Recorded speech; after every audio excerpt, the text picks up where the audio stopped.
Crypto डूब गया है, bitcoin is dead, crypto is dead and अब इस इंडस्ट्री में कुछ नहीं बचा है। आजकल ऐसे आर्टिकल्स हर जगह छप रहे हैं, कुछ आपने भी पढ़े होंगे, कुछ आपने इग्नोर किए होंगे, मैंने भी पढ़े, मैंने भी इग्नोर किए कुछ।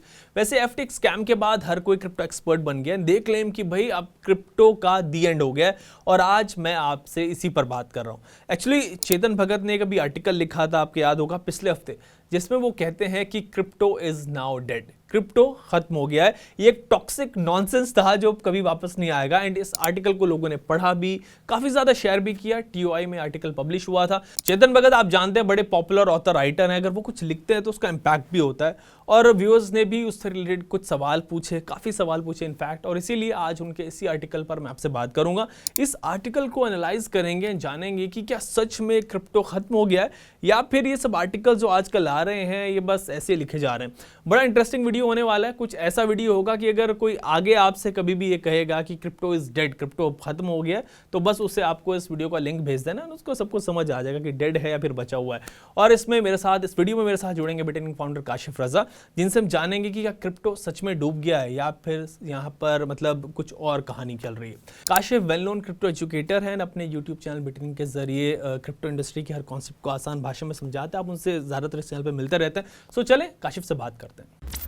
काशिफ भाई, आजकल हर कोई क्रिप्टो की ओबिचुरी लिख रहा है कि क्रिप्टो खत्म हो गया है। अभी मतलब चेतन भगत का भी एक आर्टिकल आया था जिसमें वो लिखते हैं कि क्रिप्टो इज नाउ डेड। काफी क्वेश्चंस भी आए थे उससे रिलेटेड मेरे पास भी। सो आपने पढ़ा है क्या आर्टिकल वो? देखिए आर्टिकल की जैसे ही मैंने हेडलाइन पढ़ी तो बस हेडलाइन पढ़ के ही मैं समझ गया कि आर्टिकल के अंदर क्या होगा। तो मैंने आर्टिकल थोड़ा बोरिंग लगा मुझे, दो तीन मैंने लाइंस पढ़ी।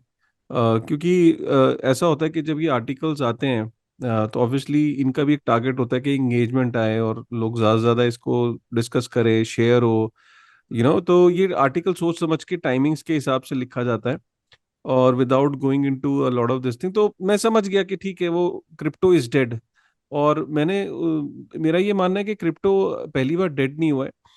क्रिप्टो को डेड जो है, खासकर बिटकॉइन की अगर मैं बात बोलूं कि बिटकॉइन इज डेड, इसकी एक वेबसाइट है जो इसको ट्रैक करती है कि कितनी बार ये बोला गया है कि बिटकॉइन इज डेड। तो मैं एग्जैक्ट नंबर तो भूल गया, बट मोर देन 460 टाइम्स ये बोला जा चुका है कि बिटकॉइन इज डेड। तो 460 टाइम्स बोला गया है।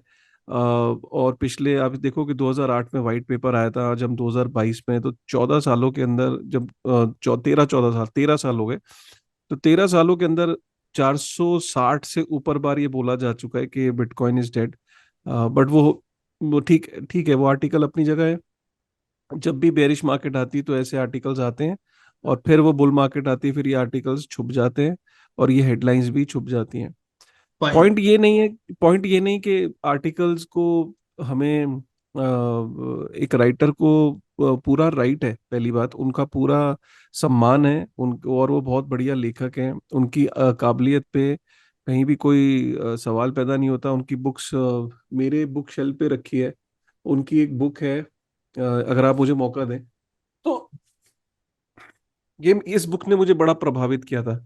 अगर आप ये देखें, व्हाट यंग इंडिया वांट्स, ये अगर आप देखो, उनकी नॉर्मल लोगों ने बहुत अलग तरीके की किताबें पढ़ी हैं, ये किताब बहुत कम लोगों ने पढ़ी है, व्हाट यंग इंडिया वांट्स।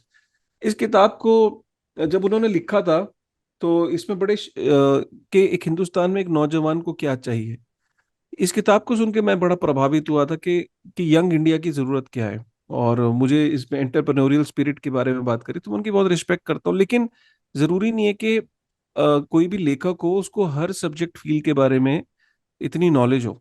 और नॉलेज मुझे भी नहीं है, लेकिन सिर्फ ये कह देने से कि क्रिप्टो इज डेड या बिटकॉइन इज डेड, चीजें वैसी नहीं हो साबित हो जाती जैसे कि एक्चुअल में होती हैं।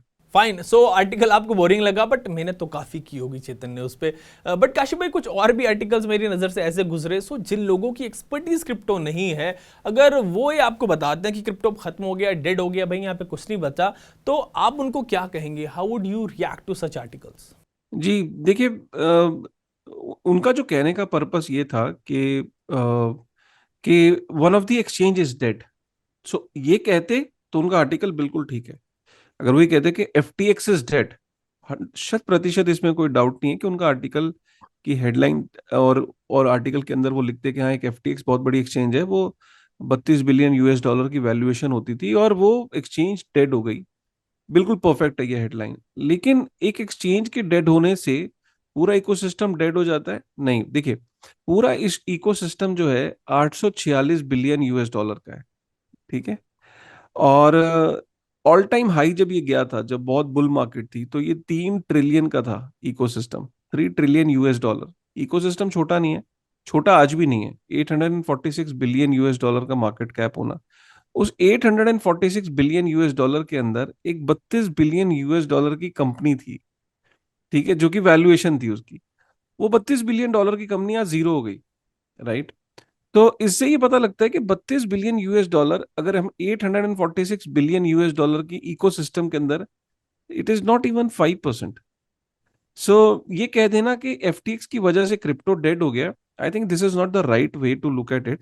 Right, right way to look at it is कि अगर आपको हेडलाइन देनी है, you talk about the centralise exchanges, उसके बारे में बात करिए। बिल्कुल ठीक है आपका कहना कि इसके अंदर इतनी नेसेंट है कि लोग आते हैं, एक्सचेंज बनाते हैं, उसको बिलियंस में उसकी वैल्यूएशन होती है, और फिर वो जैसे सैम बैंकमैन फ्रीड ने एक एक इसको खिलवाड़ किया लोगों के पैसे के साथ, and he turned out to be a bad actor. तो इसलिए रेगुलेशन की जरूरत है। Yes, I also agree. Kashi भाई, उस आर्टिकल में चेतन लिखते हैं कि बिटकॉइन के प्राइसेस 75% से ज्यादा नीचे आ गए हैं पिछले एक साल में, एंड बिटकॉइन को सब कहते थे कि ये बेटर स्टोर ऑफ वैल्यू है than gold and US dollar. So crypto is done, this toxic nonsense now stands exposed. So बात तो सही है कि एक साल में 75% से ज्यादा गिर गया बिटकॉइन। आप तो उसको बोलते थे कि भाई ये फ्यूचर है, बट देखे कहां से कहां लाकर क्रिप्टो ने सबको फेंका है। सो हुआ ना ये टॉक्सिक नॉनसेंस अकॉर्डिंग टू जी, देखिए, देखिए, इसमें उनका कोई दोष नहीं है। उन्होंने अपना काफी सब्सटैंशियल समय, जब वो राइटर से पहले वो एक बैंकर थे, और जहाँ तक मुझे पता है कि उनकी, अगर मैं थोड़ा सा इंफॉर्मेशन चेतन भगत जी की, कि वो शायद हांगकांग के अंदर एचएसबीसी में भी थे, और काफी समय उन्होंने बैंकिंग में गुजारा था। और वही बैंकर वाली उनकी जो फिलॉसफी है और जो थ्योरी है, जो जो उनकी बेस है, उसी के बेसिस पे वो आकलन लगा रहे हैं इसका। और मैं उनको एक ही चीज कहना चाहता हूँ कि अगर 2022 में बहुत ही एक अजीबोगरीब साल है, चेतन भगत जी ने शायद देखा नहीं है कि पेटीएम 65% के आसपास डाउन है। अगर मैं मेटा की बात करूं, जो फेसबुक की कंपनी है, it is close to 68% down 2022 में। काफी सारी टेक कंपनीज, अगर मैं जोमेटो और इन सब की जो नए नए आईपीओज हुए थे, they are more than 50% down. काफी सारी टेक कंपनीज, इंडिया इंडिया तो खैर बहुत अच्छा फेयर काम, मतलब they are performing Wipro still भी काफी better down. In comparison to जो ग्लोबली जो टेक कंपनीज की हालत है। 50% is like a normal down tech companies. और टेक के अलावा भी बहुत सारी स्टॉक एक्सचेंज पे कंपनीज हैं जो 60-70% डाउन है। Bitcoin is 72% down, yes I agree. But still, अगर ये कहना कि जी 60-70% डाउन है तो मार्केट डेड है और ये खत्म, डन एंड आउट, तो ऐसे कोई भी कह सकता है कि यार पेटीएम भी डाउन है, और ये भी, मेटा भी डाउन है, फेसबुक 65%, 67% डाउन है, और बाकी टेक कंपनीज भी डाउन है। टेक अगर इंडेक्स की बात करें तो वो डाउन है, तो ऐसे अगर हम बात करें तो तो इसका मतलब क्या होगा? इसका मतलब ये कि क्या वो चीज, वो इंडस्ट्री डेड हो जाती है? नहीं, ये साइकिल्स होती हैं। और मुझे चेतन भगत जी को समझ नहीं आया कि उनका ये इम्पल्सिव रिएक्शन था या इसके पीछे वाकई उनका बिलीफ था। क्योंकि चेतन भगत जी एक बहुत लर्नड इंसान है, उनको पता है कि कैसे क्रिप्टो इंडस्ट्री काम करती है। उनके पुराने आर्टिकल्स में जब देखता हूँ तो उनका न्यूट्रल व्यू पॉइंट था, और वो बोलते थे कि let's give this industry some time and all that. But इस आर्टिकल में ही became a little aggressive, surprisingly. But मेरा उनको ये मानना है कि प्राइस एक्शन के हिसाब से आप इंडस्ट्री को देखेंगे तो आपको इंडस्ट्री डेड लगेगी। अगर आप टेक्नोलॉजी के बेस पे देखोगे तो आपको इसमें पोटेंशियल लगेगा। और कोई भी नई इंडस्ट्री जिसके अंदर मात्र 200 मिलियन लोग हैं, सिर्फ 221 मिलियन यूजर्स हैं जिसके अंदर, अगर आप उस इंडस्ट्री को एक नेसेंट स्टेज में देखोगे, और सबसे बड़ा जो बिटकॉइन है उसका अगर मार्केट कैप 350 बिलियन है, अगर आप इसको प्राइस वॉलेटिलिटी के हिसाब से इसको कंपेयर करोगे बाकी इंडस्ट्री से, तो हाँ, ये वॉलेटाइल है। These are early days, but as this industry grows and whenever there is a different bull cycle, और एक डिफरेंट साइकिल कभी ना कभी जब आएगी, देन और जैसे अडॉप्शन बढ़ेगी थिंग्स माइट चेंज। बट हाँ, अभी के लिए फिलहाल उनका कंसर्न जायज है, और उनकी इस बात से कोई दो राय नहीं है, और उनकी बहुत रिस्पेक्ट है। और उनको ये बेनिफिट ऑफ डाउट दिया जा रहा है कि उनका शायद ये इम्पल्सिव रिएक्शन था, एंड इसमें कोई गलत बात नहीं है। बस ये कि उनके आर्टिकल की रीच इतनी ज्यादा होती है कि जब लोग उनके आर्टिकल को पढ़ते हैं तो बहुत सारे लोगों का एजम्पशन बन जाता है आर्टिकल्स के प्रति। काशिफ भाई, काफी सब्सटेंशियल पॉइंट उन्होंने मेंशन किए इस आर्टिकल में। जैसे ही कोटेड वॉरेन बफे, दुनिया के सबसे सक्सेसफुल इन्वेस्टर्स में से आते हैं। वो बफे कहते हैं कि भाई वो $25 में भी सारे बिटकॉइंस जो है उनको नहीं खरीदेंगे, बिकॉज उनकी कोई वैल्यू जब तक नहीं है कि तब तक उनको कोई दूसरा बंदा ना खरीद ले। सो ये तो वॉरेन बफे भी कह रहे हैं कि भाई बिटकॉइन में कुछ नहीं रखा, कोई वैल्यू ही नहीं है। देखिए, दो चीजें हैं। वॉरेन बफे साहब मेरे ख्याल 90s में हैं, अपनी एज के अगर हम हिसाब से देखें शायद 85 प्लस हैं। और विद ऑल ड्यू रिस्पेक्ट, उन्होंने जिस एरा में अपनी वेल्थ बनाई, उन्होंने अपनी सब्सटैंशियल वेल्थ 50 इयर्स के बाद ही बनाई थी। और वो एरा ऐसा था कि उस समय टेक कंपनीज नहीं हुआ करती थी। उस समय मैन्युफैक्चरिंग बेस्ड कंपनीज होती थी। टेक कंपनीज आई हैं 2005 के बाद। ठीक है। अगर वॉरेन बफे साहब 90 इयर्स के हैं और फेसबुक आया 2005 में, तो मैं ये अंदाजा लगा के चलता हूँ कि वॉरेन बफेट जब फेसबुक के टाइम पे रहे होंगे, 90 में से आप निकाल दो 15 साल, तो 75 इयर्स के आसपास रहे होंगे। और जब वो वॉरेन बफे साहब 75 इयर्स के आसपास रहे होंगे तो उनका एक स्टैंडर्ड एक इन्वेस्टमेंट का एक तरीका था। वो मैन्युफैक्चरिंग बेस्ड कंपनीज में इन्वेस्ट करते थे, और जैसे ऑटोमोबाइल सेक्टर में, और जो डिफरेंट हेवी इंडस्ट्री थी, ऑयल एंड गैस था, इन कंपनीज के अंदर इन्वेस्ट करते थे। और ये वो एरा इन्हीं कंपनीज का था, एनरॉन वगैरह का, और एक्सन मोबाइल और मोबिल, ऐसी ऑयल बेस्ड कंपनीज का था। अब पोर्टफोलियो जब टेक्नोलॉजी का आया, इनफैक्ट उन्होंने सबसे बड़ा रिग्रेट जाहिर किया कि उनका सबसे बड़ा रिग्रेट ये था कि उन्होंने टेक्नोलॉजी कंपनीज में इन्वेस्ट नहीं किया था। ये भी उनकी स्टेटमेंट है, उन्होंने ये एडमिट किया। तो होता क्या है कि आदमी की जिस चीज में उसने पैसे बनाए होते हैं, जरूरी नहीं है कि वो विद टाइम वो अजम्पशंस वैसी की वैसी रही। उन्होंने मैन्युफैक्चरिंग में पैसा बनाया, टेक्नोलॉजी को इग्नोर किया। टेक्नोलॉजी स्टॉक के बारे में उनकी स्टेटमेंट है कि उनकी ये सबसे बड़ी भूल थी कि उन्होंने फेसबुक को और कंपनीज को इग्नोर किया। और आज की डेट में अगर वो क्रिप्टो को भी इग्नोर कर रहे हैं, इसमें कोई सरप्राइज नहीं है, बिकॉज उनके ये पैराडाइम में नहीं आता है। जरूरी नहीं है कि एक 85 90 प्लस का जो इंसान है, उसकी जो प्रिडिक्शन है, विद ऑल ड्यू रिस्पेक्ट, खैर उनका तो रिस्पेक्ट बहुत ऊपर लेवल पे, उनकी तो किताबें पढ़ के हम बड़े हुए हैं, लेकिन जरूरी नहीं है कि उनका जो अजम्पशन है वो सेम है, क्योंकि उन्होंने टेक स्टॉक में एडमिट किया कि उनसे गलती हुई, उन्होंने उसमें इन्वेस्ट नहीं किया था। फाइन। तो एक और चीज मैं यहाँ कहना चाहूंगा कि जब उन्होंने ये कहा था कि वो बिटकॉइन को नहीं खरीदेंगे, ये बात को 6-7 साल हो गए। वाकई में अगर उन्होंने $20-25 का ले लिया होता, मैं ये सोचता हूँ कि आज की डेट में उनके पोर्टफोलियो में सबसे ज्यादा वेल्थ उन्होंने इसी से एक्यूमुलेट करी होती, क्योंकि उनके कहने से बिटकॉइन रुका नहीं और बिटकॉइन का प्राइस बढ़ा। आज भी अगर मैं उनकी सबसे लोवेस्ट, जो इस टाइम बिटकॉइन का रेट इतना टूटा हुआ चल रहा है, $16,000 पे चल रहा है, और जब उन्होंने ये स्टेटमेंट जाहिर की थी, तब बिटकॉइन वॉज 5-6 साल पहले, अगर मैं बोलूँ 2017 में, तो $1,000 का था। तो अगर उन्होंने $1,000 के बेसिस पे भी अपने मिलियंस और बिलियंस इसमें डाले होते, तो बिटकॉइन ने उन्हें अच्छा रिटर्न दिया होता। तो उनके उस लास्ट स्टेटमेंट से अभी तक कोई खास फर्क पड़ा नहीं मार्केट के ऊपर। मैं ये कहूंगा कि फिर भी उनकी बहुत ज्यादा रिस्पेक्ट है, और उन्होंने इंडस्ट्री के अंदर पेशेंस सिखाई, ब्लू चिप्स को लेना सिखाया, और उन्होंने ट्रेडिंग को डिस्करेज किया, और वेल्थ एक्यूमुलेशन पे ध्यान दिया, पेशेंस स्किल को समझाया। तो वॉरेन बफे की जो इथोस हैं, उनके जो फंडामेंटल्स हैं, उनकी बहुत रिस्पेक्ट है। बट ठीक है, अगर उनको क्रिप्टो समझ में नहीं आया, दैट इज ओके, कोई इतना वो नहीं है। लगता है काफी दिल से लिखा है चेतन ने ये आर्टिकल, काशिफ भाई, जिसमें वो आगे ये भी कहते हैं कि crypto currency have no end use, no exit, no real purpose. Crypto became like communism which promises power to the people through decentralization but ultimately leads to power in the hands of selected few। कहते हैं कि भी crypto communism की तरह मतलब है, जिसमें बात तो होती है कि लोगों के पास पावर होनी चाहिए थ्रू डिसेंट्रलाइजेशन, बट अल्टीमेटली किसी एक बंदे के मतलब हाथ में सब कुछ आ जाता है। I think is referring to crypto exchanges. आप इस पर क्या कहेंगे, मतलब क्या कहना चाहते हैं? वैसे सी से क्रिप्टो भी होता है, सी से कम्युनिज्म भी होता है, सी से चेतन भगत भी हैं। चेतन भगत जी की मैं इस बात से मैं वो कहना क्या चाह रहे हैं, मैं उनके भाव को समझ गया। वही कहना चाह रहे हैं कि जो ईथोस हैं क्रिप्टो के, वो है डिसेंट्रलाइजेशन, के जो पावर है वो लोगों के हाथ में आएगी। बट यहाँ ये एक छलावा है, ये एक छल है। उनका ये कहना है कि डिसेंट्रलाइजेशन के नाम पे इंडस्ट्री मशरूम हो रही है, और अभी भी ये पूरी तरीके से डिसेंट्रलाइज नहीं है, और इसमें अभी भी जो काफी सारे लोग हैं वो इसे गवर्न करते हैं। और मैं चेतन भगत जी की इस बात से तो 100% अग्री करता हूँ। देखिए है क्या, 100% अग्री का मतलब क्या है, मैं इसको थोड़ा सा इजी कर देता हूँ।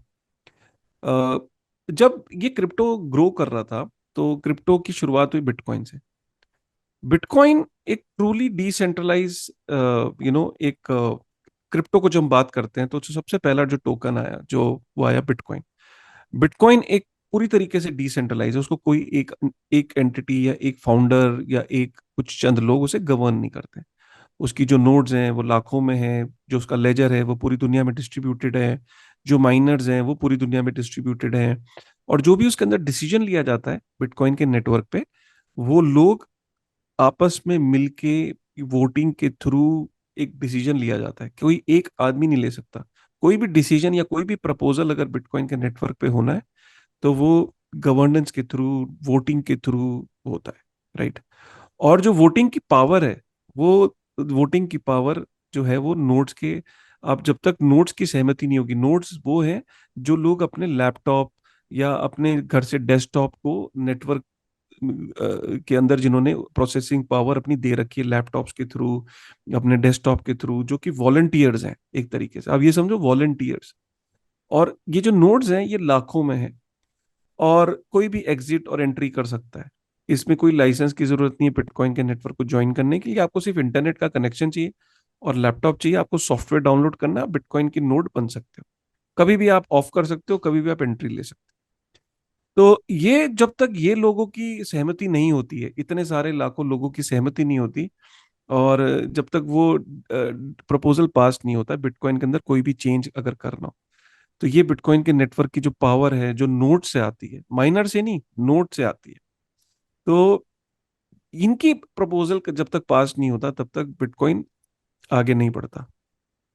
इसके अंदर चेंजेस जो है वो अप्रूव नहीं होते। इसके बाद जो दूसरे नंबर पे जो सबसे डिसेंट्रलाइज अगर कोई कॉइन निकला, तो वो था इथेरियम। जिसने इथेरियम में भी ये पाया कि हाईली डिसेंट्रलाइज है, ऑल्ट कॉइन जितने भी हो उनमें सबसे ज्यादा डिसेंट्रलाइज। जब मैं बात करता हूँ डिसेंट्रलाइज की, तो डिसेंट्रलाइजेशन का मतलब है the power to change anything in the network is not lying with one individual or group of individual. It is lying with the people, with the nodes, right, who are running that network.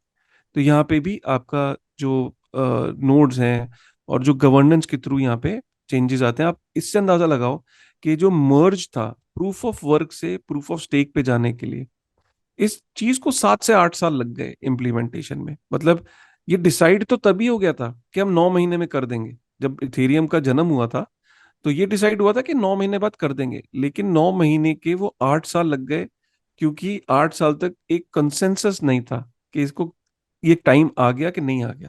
तो Ethereum भी काफी decentralize है, लेकिन king of decentralization is bitcoin. अब जो चेतन भगत जी कहना चाह रहे हैं, वो ये कहना चाह रहे हैं कि बिटकॉइन और इथेरियम के अलावा बाकी जितने भी कॉइन्स हैं वो कहीं ना कहीं सेंट्रलाइज है। सेंट्रलाइजेशन का मतलब ये है कि उसके अंदर जो चेंजेस हैं, उसका जो कंट्रोल है, उसके अंदर जो नोड्स हैं, वो हाईली सेंट्रलाइज है। कुछ चंद लोग ही, जैसे कुछ चेन्स हैं जिनकी नोड्स जो हैं वो सिर्फ 1,500-2,000 नोड्स हैं, वो भी नोड्स जो हैं वो हाईली सेंट्रलाइज हैं। कुछ नोड्स तो फाउंडर्स ही हैं जो अपॉइंट कर देते हैं। और काफी सारा जो उसकी जो एडमिन की है, चेन्स की एक एडमिन की होती है, जैसे चाबी होती है, उसके थ्रू स्मार्ट कॉन्ट्रैक्ट्स में चेंज किया जा सकता है। तो वो जिसके पास जो वो चाबी अगर होगी, तो वो उस स्मार्ट कॉन्ट्रैक्ट को एक्सेस कर सकता है। वो ये कहना चाह रहे हैं। तो बेसिकली फ्यूचर क्या है, बस फर्क इतना है कि चेतन भगत जी इस वक्त करेक्ट है, एट दिस मोमेंट काफी सारे प्रोजेक्ट सेंट्रलाइज है, लेकिन चेतन भगत जी को सिर्फ इतना मैं करेक्ट करना चाहता हूं, अल्टीमेटली हर एक चेन का या हर एक डैप का अल्टीमेट गोल क्या है वेब थ्री में, कि वो अल्टीमेटली गवर्नेंस मॉडल पे चली जाएगी। गवर्नेंस मॉडल का मतलब ये होता है कि जो एडमिन की है उसे बर्न कर दिया जाएगा। ये समझिए कि प्रोजेक्ट की चाबी समंदर में फेंक दी जाएगी, पैसिफिक ओशन में, कोई ढूंढ ही नहीं सकता। तो जब कोई डैप बड़ी हो जाती है, जब उसके ऊपर नेटवर्क इफेक्ट आने लगता है, तो चाबी को समुंदर में फेंक दिया जाता है। इसका मतलब कोई उसके अंदर चेंज नहीं हो सकता, कोई एडमिन चेंज नहीं कर सकता। जैसे इथेरियम की चाबी किसी के पास नहीं, वो बर्न हो चुकी है, ठीक है। तो अब कोई भी चेन या डैप है या एप्लीकेशन है, उसके अंदर चेंज तभी हो पाएगा जब चाबी लगाई जाएगी। चाबी को फ्यूचर में हर एक के हर एक के प्रोग्रेस रिपोर्ट में या फ्यूचर के जो जिसे कहते हैं रोड मैप में ये होता है कि हम गवर्नेंस पे जाएंगे, गवर्नेंस के अंदर चाबी को फेंक देंगे एडमिन की। और गवर्नेंस का मतलब ये होता है कि गवर्नेंस टोकन्स के थ्रू जो यूजर हैं उस प्रोजेक्ट के अंदर तभी चेंज कर पाएंगे जब वो चाबी, जब वो लोग वोट करेंगे। फ्यूचर यही है। तो अभी काफी सारी प्रोजेक्ट्स डिसेंट्रलाइज नहीं है, सेंट्रलाइज है, यही चेतन भगत जी का कहना है। तो चेतन भगत जी, बात ठीक है आपकी प्रेजेंट के लिए। फ्यूचर के लिए, हाँ, decentralization is is something that every project is striving for. कुछ सक्सेसफुल हो पाएंगे, कुछ सक्सेसफुल नहीं हो पाएंगे। बट ये तो हमने देखा है ना कि जब आईपीओ आए थे .com बबल में, तो 450 आईपीओ आए थे चेतन जी। 450 में से सिर्फ 40 से 50 आईपीओ रह गए थे 2 साल के अंदर, और उसके बाद सिर्फ 5 कंपनियां रह गई थी जो आज हम जिनको देखते हैं। तो ऐसे ही होगा वेब थ्री के अंदर भी, 95% फेल होंगे प्रोजेक्ट्स, ये लिख लीजिए।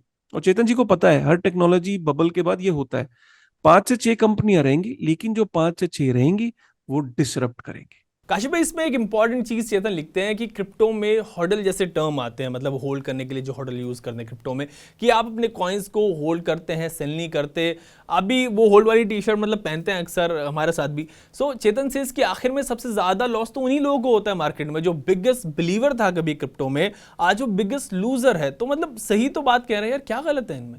देखिए, जो चीजें हैं, मैं इसको सिंप्लीफाई यहाँ पे ऐसे करूंगा कि अगर आपने कोई मीम कॉइन होल्ड किया है और उसको हॉडल करना चाह रहे हो, मतलब आगे के लिए 10 साल के लिए, 8 साल के लिए, तो आपको फिर इस इंडस्ट्री की समझ नहीं है। आपको concepts like store of value, money कैसे फंक्शन करती है, या सप्लाई का किसी एसेट पे क्या फर्क पड़ता है, यू नो ये कुछ ऐसे बेसिक्स हैं जिसका आपको नहीं पता। फिर भी मैं इसको सिंप्लीफाई करने के लिए बोलूंगा कि अगर आपने कोई मीम कॉइन को होल्ड किया है और आप सोच रहे हो मैं अगले 10 साल के लिए होल्ड करूंगा, तो प्रॉब्लम आपके साथ है। अगर आपने ये सोचा कि मैं ये पर्टिकुलर सिक्योरिटी या ये पर्टिकुलर स्टॉक, जैसे कि मैं सोचूं कि यार मैं ना मारुति का स्टॉक जो है अगले 25 साल के लिए रखना चाहूंगा, ठीक है। तो आप एलिमेंट ऑफ, अभी मारुति बहुत अच्छी लग रही है, बट अगर सपोज कल को मारुति इलेक्ट्रिक व्हीकल्स आ गई, और इलेक्ट्रिक व्हीकल्स में अगर वो ट्रांसफॉर्म नहीं करती है या करने में लेट हो जाती है, जैसे कि एक प्राइम एग्जांपल है, एक टाइम आया था कि जब नोकिया मोबाइल, ऐसा लगता था कि नोकिया मोबाइल का जो स्टॉक है ना भाई, वो 20 साल के लिए रख ले, अमर हो जाएगा, तेरी जिंदगी बन जाएगी। हुआ क्या? नोकिया के पास इतना बड़ा मार्केट शेयर था, इतनी बड़ी कंपनी थी। अगर नोकिया का स्टॉक किसी ने 20 साल रखा होता तो वो कंगाल हो जाता। क्यों? क्योंकि नोकिया अल्टीमेटली एक सेंट्रल एंटिटी है, और नोकिया की मैनेजमेंट ने डिसीजन लिया कि वो एंड्रॉयड को एम्ब्रेस नहीं करेंगे, अपना खुद का प्ले स्टोर बनाएंगे। दुनिया एंड्रॉयड की तरफ जा रही थी, वो अपने प्ले स्टोर की तरफ जा रहे थे, अपना वो बना रहे थे, और लोगों ने उन्हें नकार दिया। और बेटर टेक्नोलॉजी आई, एप्पल आया, और उसके बाद इतने सारे स्मार्टफोन्स आए, नोकिया को लोग भूल गए। तो इससे साबित क्या होता है? जब आप किसी पर्टिकुलर कंपनी का स्टॉक को 15 साल 20 साल के लिए रखना चाह रहे हैं, तो उसमें एलिमेंट ऑफ रिस्क होता है कि मैनेजमेंट या उस वो जो चीज को सॉल्व कर रहा है, कहीं उसमें डिसरप्शन ना आ जाए, ठीक है। तो आप स्टोर क्या करते हो, जो आप 10 साल 20 साल के लिए आप जो स्टोर करना चाहते हो? अगर हम रियल लाइफ में देखें, लोग किसको स्टोर करते हैं? लोग प्रॉपर्टी खरीदते हैं, 25 साल तक नहीं बेचते, 30 साल, 40 साल, 50 साल। अंकल आंटी बोलते हैं कि जी बबलू की शादी पे बेचेंगे, पिंकी की शादी पे जमीन बेचेंगे, उसकी अजय की पढ़ाई के लिए जमीन बेचेंगे, लंबे अवधि के लिए रखते हैं। है ना। गोल्ड, गोल्ड तो लोग खरीदते हैं, बस बेचते तो है ही नहीं गोल्ड, है ना। गोल्ड को लंबी अवधि के लिए एक सिक्योरिटी के तौर पे, एक हेज अगेंस्ट द रिस्क आप रखते हो। तो क्या क्रिप्टो के अंदर सारे कॉइन्स गोल्ड और प्रॉपर्टी है? नहीं, यही तो समझाने की कोशिश मैं आपको कर रहा हूं कि जो पिछला मैंने आपको सेगमेंट में बताया कि बिटकॉइन और इथेरियम डिसेंट्रलाइज है, जिसमें बिटकॉइन सबसे ज्यादा डिसेंट्रलाइज है, वो कमोडिटी है। उस कमोडिटी को एसईसी भी बोल रहा है, गैरी गैंसलर अमेरिका में बोल रहा है। वो कमोडिटी का रूप है। कमोडिटी का मतलब जैसे गोल्ड सिल्वर हो गया। तो जब आप कमोडिटी इन्वेस्ट जब आप करते हो, तो आप गोल्ड को as a store of value के तौर पे आप रख सकते हो, उसके अंदर आप इन्वेस्ट करते हो और सोच सकते हो कि मैं इसको लंबी अवधि के लिए रखूंगा। लेकिन अगर आप सोचोगे कि मैं किसी कंपनी जो कि यहाँ पे डैप्स के टोकन है, L1 चेन है, कोई L2 चेन है, उनके टोकन्स जो काफी सारे कंपनी की तरह हैं आज की डेट में ऑपरेट करती हैं, जो सेंट्रलाइज हैं ज्यादातर, तो इनके टोकन्स को अगर आप रखोगे और सोचोगे मैं 10 साल रखूंगा, तो ये तो वही बात हो गई कि मैं मारुति का स्टॉक, या मैं अडानी का स्टॉक, या मैं किसी पर्टिकुलर स्टॉक को 20 साल रखूंगा। रिस्क तो रहेगा ना, मानता हूं कि अभी उनकी कंपनीज की पोजीशन अच्छी है, लेकिन क्या हमेशा अच्छी रहेंगी? क्या नोकिया हमेशा था? क्या कोडेक हमेशा था? क्या? तो ये आपको ध्यान देना बहुत जरूरी है। फाइन कश्यप भाई, नेक्स्ट मेजर पॉइंट जो मुझे मिला इस आर्टिकल में वो था कि बबल्स इवेंचुअली बर्स्ट होते हैं, एक नीडल और एक प्रिक की जरूरत होती है और इनका काम तमाम हो जाता है। चेतन सेज कि अब there will be few takers of crypto, मतलब अब बहुत कम लोग क्रिप्टो में आएंगे। Crypto is never coming back, it's done, please do not waste your money on it, it is not an investment, stay away from it, if you already lost your money, sorry, hope the lesson was learned. मतलब हालत तो यही है, अब क्या कहना है आपको? देखिए, लेसन उन्होंने लर्न किया, बिल्कुल ठीक कह रहे हूँ कि कुछ बातों से मैं एग्री करता हूँ और कुछ से नहीं। फिर मैं बोलूंगा कि ये साइकिल है। और इसी का साइकिल में होता यही है कि जब कोई नई इंडस्ट्री इवॉल्व हो रही होती है, उसके अंदर कुछ लोग एंट्री लेते हैं और उसके अंदर पैसा बनाते हैं। फिर उसके अंदर ये बुल मार्केट में पैसा बनता है, फिर बे मार्केट में पैसा खोया जाता है। कुछ लोग एग्जिट कर जाते हैं, कुछ लोग रहते हैं, कुछ लोग सीखते हैं, कुछ लोग का बिलीफ पड़ता है, कुछ लोग कहते हैं नहीं नहीं मेरा बिलीफ नहीं है, मैं निकल जाऊंगा। हर बुल मार्केट में क्या लोग आना बंद कर देंगे? नहीं, बुल मार्केट फिर आएगी, फिर लोग इसमें आएंगे। काशी भाई, इसमें इन्फ्लेशन और इंटरेस्ट रेट का भी इन्होंने जिक्र किया कि जैसे बढ़ते हैं इन्फ्लेशन इंटरेस्ट रेट, तो क्रिप्टो का जो बबल है वो बस्ट इसकी वजह से भी हुआ है। जी, तो देखिए, जब वो जो ये कहना चाह रहे हैं कि इन्फ्लेशन और इंटरेस्ट रेट, वो मैक्रो लेवल पे जब अभी क्या है कि क्रिप्टो की इंडस्ट्री और मैक्रो लेवल पे जो स्टॉक मार्केट है वो अभी कोरिलेटेड है। कुछ भी इंटरेस्ट रेट्स का और इन्फ्लेशन का फर्क जो है वो अभी इधर, क्योंकि जब इन्फ्लेशन बढ़ती है, राइट, और इन्फ्लेशन आउट ऑफ कंट्रोल होती है, तो इन्फ्लेशन को कंट्रोल करने के लिए जो सेंट्रल बैंक्स हैं वो रेट हाइक्स करते हैं। जब वो रेट हाइक करते हैं तो मार्केट से लिक्विडिटी स्क्वीज होती है। जब लिक्विडिटी स्क्वीज होती है तो लोग इन्वेस्टमेंट्स नहीं करते हैं, जैसे कि स्टॉक में इन्वेस्टमेंट नहीं करते हैं। और उसका उसका सिमिलरली वो रिस्की एसेट जो है, जबकि क्रिप्टो है, उसमें भी इन्वेस्टमेंट नहीं करते। बिल्कुल ठीक कह रहे हैं चेतन जी कि मैक्रो इकोनॉमिक्स का क्रिप्टो पे फर्क पड़ता है, और ये अभी हाईली कोरिलेटेड है ये मार्केट। लेकिन फिर मैं उनको यही बात समझाना चाहूंगा कि गोइंग फॉरवर्ड ये सारा रोल साइकिल्स का है। अगर आप देखो यूएस के अंदर इन्फ्लेशन अब कम हो रही है। दुनिया में इन्फ्लेशन जो कदम उठाए यूएस ने, 7%, 7.5% के पास आई। उनका टारगेट है कि इसको 2-3% के आसपास लाने का। अब ये अगर रेट हाइक्स ऐसी रहे, लिक्विडिटी स्क्वीज रही, तो जैसी इन्फ्लेशन गिर रही होगी, तो जब यूएस को कॉन्फिडेंस आएगा, वो एकदम फिर से रेट हाइक को लो कर देगी। जैसी लो करेगी, मार्केट के अंदर फ्रेश सप्लाई आएगी लिक्विड, क्योंकि उनको मार्केट को बचाना भी है। क्योंकि जब हाई रेट ऑफ अनएम्प्लॉयमेंट भी बढ़ती है ना, जब आप रेट हाइक करते हो, डिमांड फॉल करती है, मार्केट से लिक्विडिटी स्क्वीज होती है, तो कंपनियां लोगों को निकालती हैं। तो आप उसको कंट्रोल करने के लिए फिर से एक रैशनल कॉल लेते हो और फिर लिक्विडिटी को इंक्रीज करते हो। फिर मार्केट के अंदर पैसा आता है, फिर से एसेट्स की डिमांड शुरू होती है, फिर मार्केट पंप होने लगती है। लोगों को लगता है बुल मार्केट इज बैक, लोग वापस से एप्लीकेशंस को डाउनलोड करते हैं, फिर से वो रिस्की बेट्स में। ये साइकिल है, और ये चेतन जी को पता है कि ये साइकिल का पार्ट है। और ये, इसमें कोई डाउट नहीं कि कुछ लोग हमेशा के लिए क्रिप्टो से चले जाएंगे, जिन्होंने लॉस की खाया है, जिन्होंने गलतियां करी, जिन्होंने बिना समझ के क्रिप्टो के अंदर एंट्री लिए, ग्रीड में एंट्री लिए, लालच में एंट्री लिए। उन लोगों का कोई हेल्प नहीं कर सकता। हेल्प खुद ही इंसान करता है। थ्रू स्टडी, थ्रू रिसर्च, और हमेशा ये बोला जाता है ये बहुत हाईली रिस्की इंडस्ट्री है।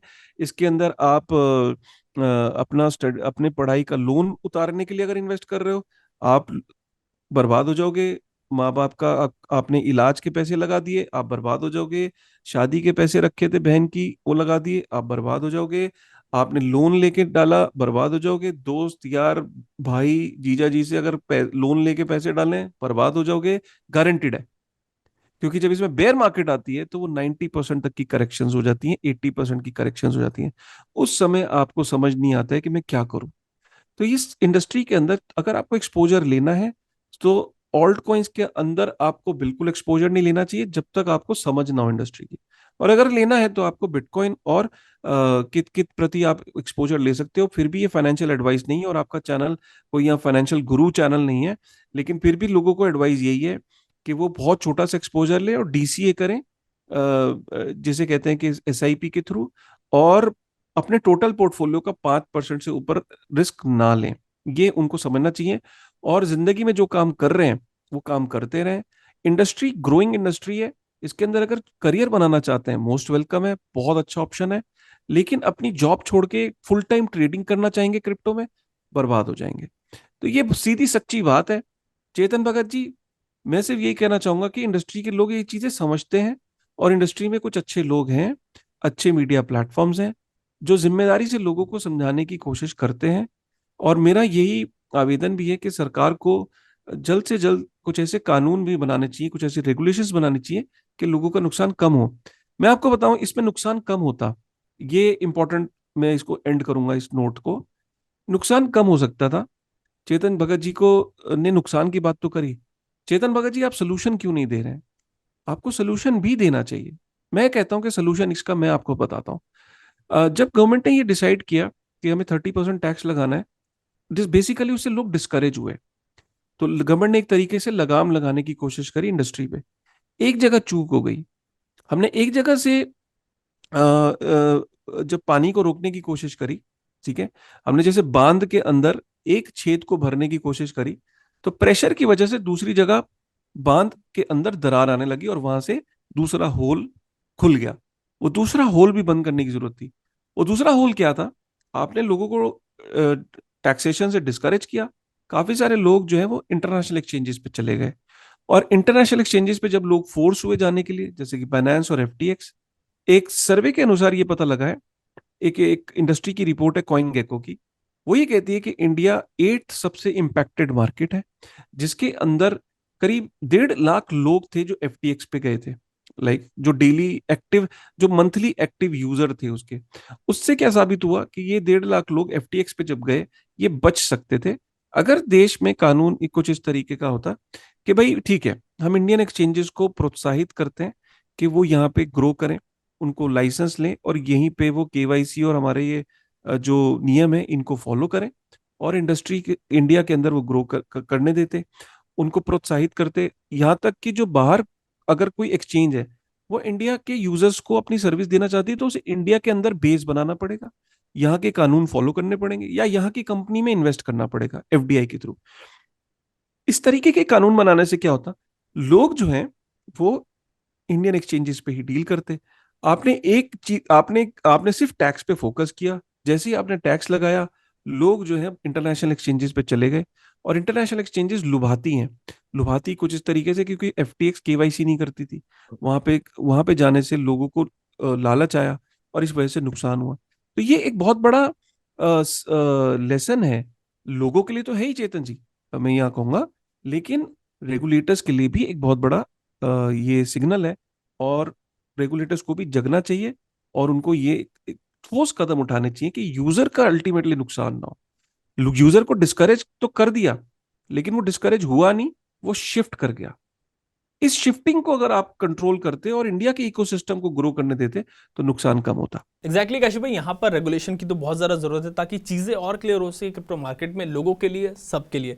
एंड अब यहाँ लास्ट में आर्टिकल एंड होता है एक स्टेटमेंट में, वो है एक स्टेटमेंट से एक्चुअली, और वो है stay away from bitcoins and get yourself some common sense coins. So common sense coins कहाँ है, मतलब कहाँ लिस्टेड है, जरा किस एक्सचेंज में बताएं जरा। Common sense coins are uncommon. right? Because the common sense is the most uncommon thing in the human being. So I don't know what kind of common sense he's talking about. So yeah, so I don't know what kind of coins he's talking about. Fine fine, thanks Kashi भाई, इस पर आपने अपना और crypto industry का perspective रखा and users को crypto के बारे में एक प्रॉपर अंडरस्टैंडिंग दी आपने. व्यूअर्स वैसे आपको काफ़ी पसंद करते हैं, कमेंट सेक्शन में आपके बारे में पूछते रहते हैं एंड आप अपने प्लेटफॉर्म बिटनिंग के थ्रू भी क्रिप्टो पर लोगों को एजुकेट करते रहते हैं. I would say one of the best platforms है to learn about crypto industry. आपसे नेक्स्ट वीडियो में फिर से मैं बात करूंगा, तब तक के लिए टेक केयर.